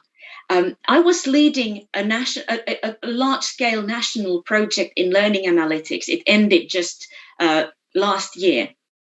And we had 11 universities from Finland. It was a Ministry of Education flagship project. And one of the things that came up in this project was that very often learning analytics is the way it is being developed in universities is more like, hey, what can we do with this? Rather than if learning analytics is the answer, then what is the question? So to have this very clearly in our minds, what is the destination where we want to arrive, and involve all the relevant stakeholders in picturing these destinations, in imagining these futures, and then choosing the right technologies is much, much easier. Throughout my career, I've seen all these fads come and go. Like a few years back, there was this iPadology thing, which sort of spawned from the fact that, okay, now we have these iPads, what can we do with them? Now we have learning analytics, what can we do with them? Now we have adaptive learning environments, what can we do with them? And then what is the future that we want to imagine? What is the prosperous, desirable future for learning, for our nations, for our people, for disadvantaged groups, and then work from there. So this is something that is not always done to the scale that it probably should be done. Okay, thank you, Hannah. So maybe I would like to ask Michael and also Brajesh to respond to Hannah's point, yeah, that actually there are steps that need to be done before we accept or implement technology in education. Yeah, Michael, you have any take on this? Thank you. That was a very, very good point, because as a development organization, over the past decade, a lot of investment has been done in teacher training, school development. Even philanthropic organizations invest in common standards and better assessments. And the challenge to really get an idea implemented at scale is challenging. It's just challenging. We need to work with the ecosystem. We need to talk with the teachers. We need to talk with the district government, the doers on the ground. Now, if you go to the education technology, the private companies, most of them now are startup, right? And now the fact is, over the last 20 years, less than 20% of education technology actually survive, because they come to the market with an idea, but then they are faced with problems on the ground, pedagogical challenges, real problems on the ground with differing students' performance, even parents. As a parent myself, I was surprised to read a recent publication that in China, parents actually spend money and borrow money to get their kids competitive advantage. So when education, at least pre-primary and primary, should be free, but then comes education technology that with a private mindset that wants to make money bang for the buck, and then it creates even more inequality. Now, private companies, education technology, can actually work with development organizations that is already in the ecosystem to really figure out, okay, what is the best way? What is the need of the country? What is the need of the teacher? And then build solution, iterate from that, instead of just starting with the bottom line from the very beginning. I guess if that can answer your question, pass it back to you. Yeah, I think that's very good point. Yeah, Michael, and it's very interesting to know that maybe less than 20% of education technology in the end survives. Yeah. So I wonder with Brajesh, yeah, how do you actually choose education technology in ADB projects? Yeah, did you consider the points that Hannah and Michael mentioned earlier? Right. So I think that's a very important question. In terms of the pedagogical aspect and learning outcomes. So all of us are interested in making sure that all learners are learning, at a desirable level. So there is, I think, no controversy there. And then we also want to make sure that equity is achieved when we do that. When you see the results of over 50% of children not learning at their level, that creates a serious problem in terms of then why is that not happening? So it's not a technology issue, to begin with. It's a teaching and learning issue. It's a pedagogical issue. It's a governance issue. So the two binding constraints I mentioned have to do with pedagogy, how you ensure certain level of uniformity in delivering, curriculum, and also accountability in the sense that it becomes, I think Hannah also referred to community, teaching community, local community coming together as their problem to solve and address. Now that's the sort of desirable situation we want. Now technology is meant to augment that. So technology, if we start with technology, because in the previous generation of technologies, these were just to deliver, help. But there was no data, available. The system didn't necessarily generate data. Now we have a more integrated system where teachers are able to organize their curriculum, and then learners are able to see, what is expected. And then the nature of sophistication depends on availability of technology and how you want to proceed. So what is important now is to have a floor, the minimum viable learning kind of thinking.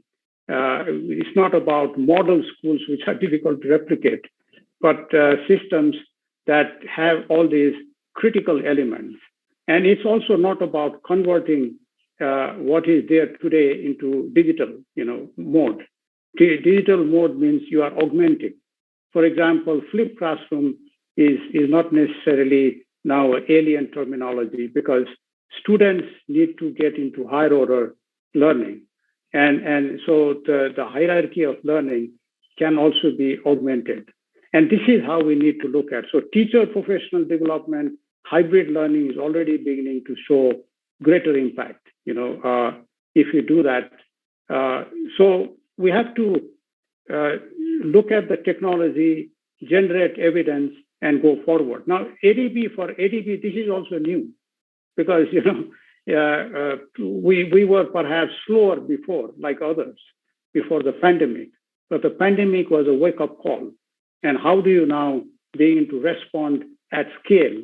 And this has to do with the right technology, right partners in terms of capacity, like universities and so on, and working together to support the government. Back to you. Thank you, Brajesh, and also Hannah and Michael. I think we agree that technology is a tool, but there are other important components of education that actually may be more important. The pedagogy, the teacher, the students, and other things, that we need to consider in implementing or integrating technology into education. We have a couple of questions from the audience. Maybe I would like to divide the first question to Hannah and the second question to Michael. The first question from Kenneth Tinggi from the USA. The question is, education has largely been directed at giving students stores of knowledge, not necessarily actionable skills. How can students be taught to define and to carry out processes? Are digital means of doing this of some level of priority so that students can learn to convert static or tacit knowledge or active process-oriented forms? I think that's the question. Do you have any view or perspective on this? I love this question. This is a really good question. Because this question again brings it away from being technology focused to being actually teaching and learning focused. This is actually a question about constructive alignment of teaching and assessments of teaching as well. I absolutely agree. And especially when it comes to online learning or distance learning, this has been even more the issue, that it's very much about delivering content and like learning from technology. Like there is content that is delivered through technology, and then students are at the other end of technology and they are consuming that content, and they are sort of expected to absorb that content somehow. And this is, of course, as you said, stores of knowledge rather than actionable skills, rather than competencies. If we think about the word competence, it's about knowledge, it's about skills, it's about being, it's about identities. So I think this is one of the questions where which really illustrates the need for high quality learning design, even in technology enhanced environments. And this is perfectly possible to do in open and distance learning, in technology enriched environments, in any kind of learning environment that utilizes technology to any given degree. It's more about rethinking the learning goals and starting from the competencies and the skills that we want the students to learn, and then designing the learning process and the assessment. This is really crucial. As what you assess is what you get. So even if it's all about, okay, we want the students to learn these and these skills, but then we assess stores of knowledge and memorizing that, then they're not acquiring those skills, they are studying to the test. So learning design is really a key here. And there are a few models around that I have been using, many of my colleagues have been using. Authentic learning designs, which is about students learning by producing something with the use of technology, learning with technology rather than from technology. Or there is the ABC learning model, which is also very helpful for educational developers to have a look at. So yes, this actually illustrates the point that I made earlier about how learning design is more important really than the technology that we're using. Thank you very much for the question. I hope I answered it to a degree at least. I think it is, yeah. Thank you. And the second question, I would like to make it more general and maybe more relevant for Michael to answer. Yeah. So, what are the digital skills required by students in teachers in developing countries, especially in the remote areas? Yeah, to ensure optimal and beneficial usage of technology, and how can we improve it when they are not primarily exposed to technology? So I'm sure you have a lot of experience from the field on this, Michael, please. Thank you, Seb, for the question. I think the answer to that is to redefine what digital literacy means. Because last month, digital literacy, before the pandemic, digital literacy means, being able to operate your laptop and sharing your screen over a projector. Today, digital literacy means very different. In the next 2 years, digital literacy might mean being able to use virtual reality and teaching in the meta universe. So my point is, digital literacy it will keep changing, and if we stop at the skills being needed to be digital literate, we will never stop, and we should never stop equipping our teachers. But then the question now is, how does teacher actually position themselves around the technology that is now available to them? Now, teacher today, if you are in Papua, okay, you don't have broadband internet. But then, if a teacher understands his role as the facilitator of learning, without broadband internet, he or she can actually use technology. He can use, for example, technology available using bamboos and repositioning of water. You name it. If teacher just commit that they are the facilitator of learning, they will be able to use anything. We to present, to picture how technology can be used to facilitate fun and enjoyable learning.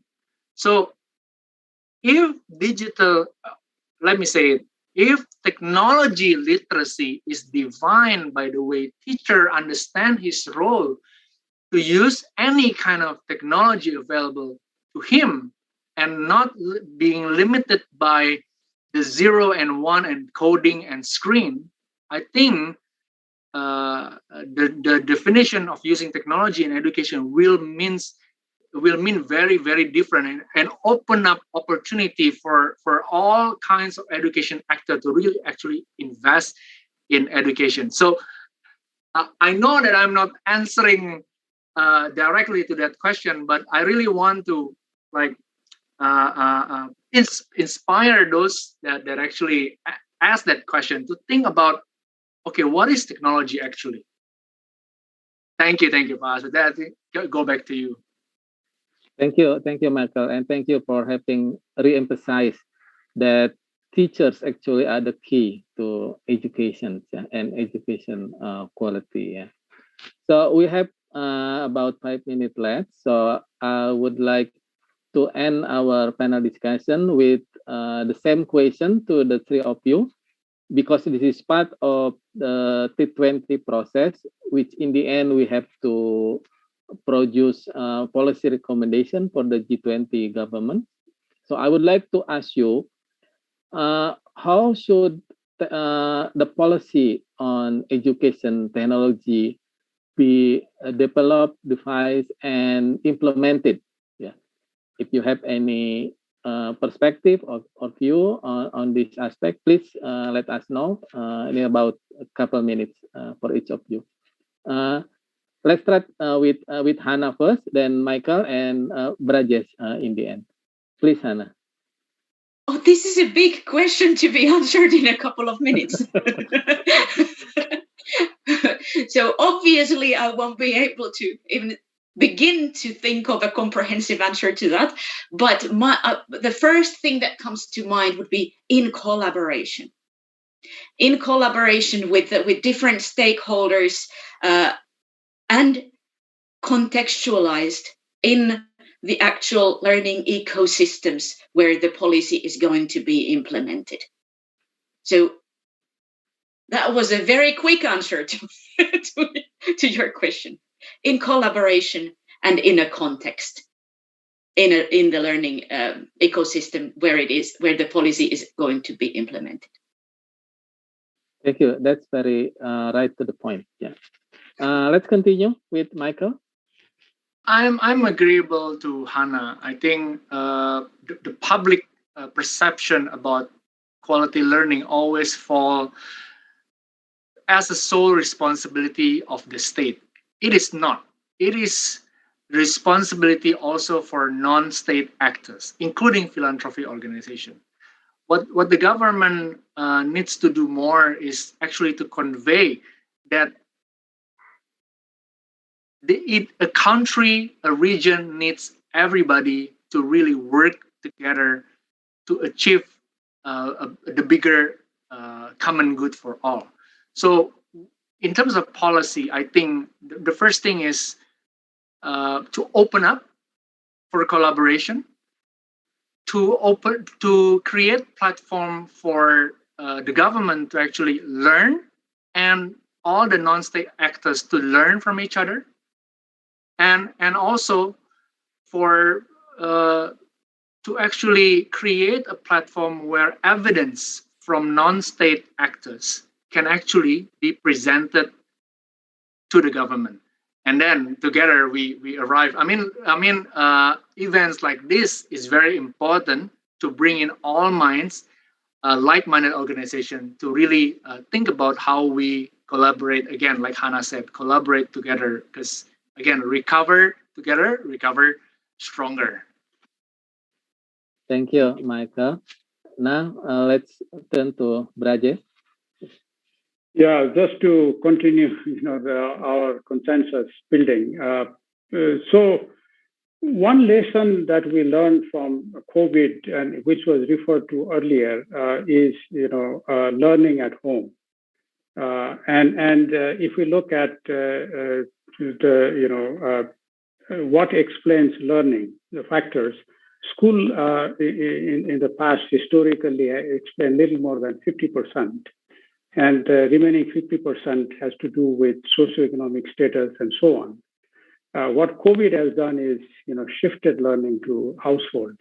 And it's not necessarily a bad thing for equity, but how you support them is, I think, still an evolving issue. So basically, learning anywhere, anytime, formal, informal, non-formal, I think will continue to develop. So as a result, life cycle approach and whole of government approach will be more important with what other colleagues have said, evidence and data, to make sure that money goes after good practice, and we continue to collaborate locally, regionally, globally towards that common objective. Thank you, Brajesh, and thank you to also Hannah and Michael. We have reached the end of our panel discussion. I think we have met our goal to have a productive discussion. There is a very short conclusion from me that integrating technology into education requires cooperation and partnership. With that, I return the screen to the Master of Ceremony, Niken, please. Thank you. Thank you very much, Pa Asep, and also thank you for the distinguished panelists for the engaging discussion on the contribution of technology to achieving quality learning. Now we have to move on to the closing session. I would like to invite Ibu Wijayanti Istioso, who is the director of the Semeru Research Institute, the host institution of Task Force 5 of T20 this year. Ibu Anti, the floor is yours. So thank you, Niken. And so now we come to the end of the discussions. I think we already have a very fruitful and productive discussion this afternoon, and evening in Japan times, So before we close the session, I would like to summarize a little bit about the important points that we have discussed today. I think all of us already mentions that that technology is already being seen as an important part of education system before COVID-19 pandemic. But I think that the pandemic has enforced the technological integration into the education, especially in the learning process during the school closure. So that, but it has created a very demanding issues on the use of technology, and we have to be also very careful in. Some speakers also highlights that we needs to be not driven by technology, but technology has to be used and as a tools to achieve the quality learnings for all. So that in increasing the use of technology in improving quality of education for all, there has been a highlights that we need to remember that it is not only about the infrastructures, affordability and scalability, but also on how the human resources, the teachers, the family, the students' ability to use the technology. so that it will not widening the gap of the quality of education, but it will be filling the gap, so that the quality of education can be fulfilled for all children and in the same quality. So the quality of education for all is the overall goals of the technological contributions to the quality, to the learning process. But it has been also highlighted that to realize the use of technology to support the quality of education for all, it is not only about learning, but it's also about the governance and the ecosystem. The ecosystem approach to the education system.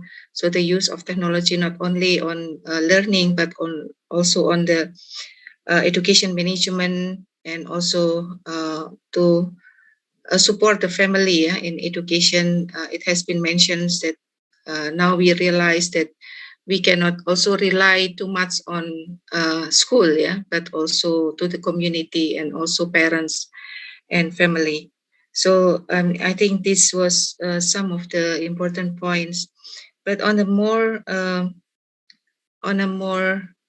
practical ways, I think it has been highlighted that to make this realizations of the education for all using technology advances, it needs a collaboration between private sectors, public sectors, and also philanthropy and community learning. So the collaborations is one issues that Pak Syahril mentions about the gotong royong, that will be used, that will be advocated by Indonesian as a point for the G20. I think this is one of the most important points. And I think finally, because we are still learning, we are all learning on how the technology can be used to support the increasing quality of education for all. So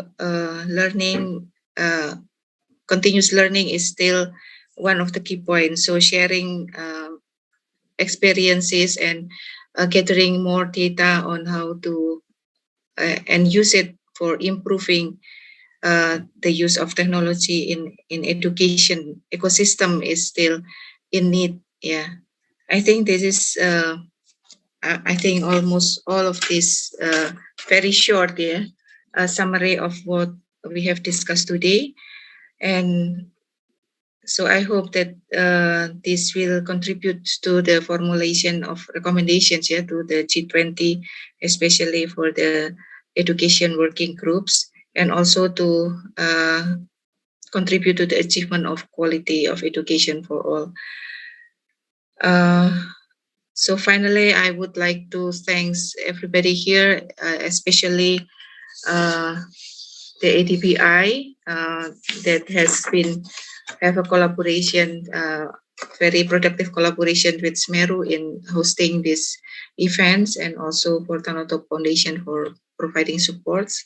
Would like to also thank Her Excellency Ambassador of Japan to Indonesia, and also Ambassador of Indonesia to Japan and the Federal State of Micronesia, and also all the keynote speakers, Pak Iwan Syahril and Stefania Giannini, and also all the panelists of these discussions.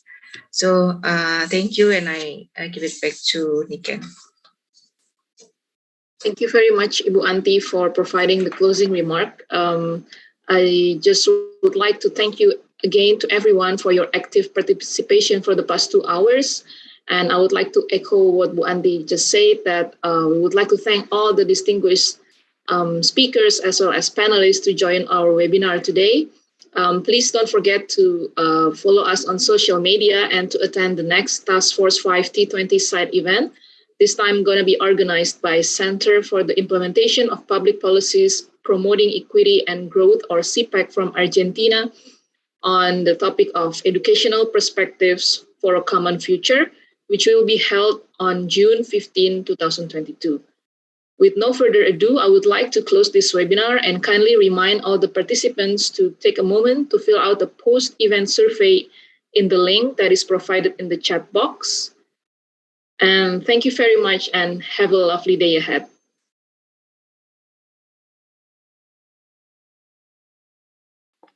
Care. Thank you, Pak Brajes. Thank you, everybody. Thank you, Niken. Thank you, Pak Asep. Thank you, Hannah. Thank you, everyone. Thank you, Pak Michael. Thank you, Daniel. Thank you very much. Bye. Thank you. Thank you, Bu Bye. Ati. Bye-bye. Bye. Bye-bye. Terima kasih. Bye-bye. Terima kasih, Hannah. Terima kasih. Have a lovely day. You too, all of you. Thank you. Thank you, Junko. Thank you, Trang. Thank you, Hanisan. Thank you. And thank Thank you, you. Niken. Thank you. Bye. See you.